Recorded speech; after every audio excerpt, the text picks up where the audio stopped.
হচ্ছে KZF। So এটা একটু দেখি, এটা একদম জাম কালার, জামের যে কালারটা ডিপ জাম না, একদম র যে জাম কালারটা, সেই জামের সাথে অরেঞ্জের কন্ট্রাস্ট, এবং এই শাড়ির হচ্ছে লুকিংটাও খুব সুন্দর। যারা একটু আছেন, একটু ডিপ কালার পছন্দ করেন, তাদের আই থিঙ্ক এটা দেখার সাথে সাথে পছন্দ হয়ে যাবে। আই থিঙ্ক এটা দেখার সাথে সাথে পছন্দ হয়ে যাবে। ও মাই গড, খুব সুন্দর কালার কন্ট্রাস্ট আঁচলটা। এটা একটা 80 কাউন্টের জামদানি, যার 10 হাত কাজ আছে, ফুল বডিতে কাজ, জমিনে কাজ, আঁচলে কাজ। সো স্ক্রিনশট নিয়ে ফার্স্ট বুক করবো www.kzf এক্সক্লুসিভ জামদানি। আদারওয়াইজ আমরা অনলাইনে পেজেও হচ্ছে যে স্ক্রিনশট দিয়ে অর্ডারটা ডান করতে পারি। এটার রেঞ্জ কিরকম?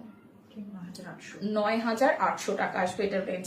এখন কথা হইলো 10,500 আর 9,800 টাকার মধ্যে ডিফারেন্স কোথায়, যে কেন দুইটাই তো 80 কাউন্টের জামদানি? এটাও অনেকের মনে প্রশ্ন আছে। সো এই প্রশ্নের উত্তর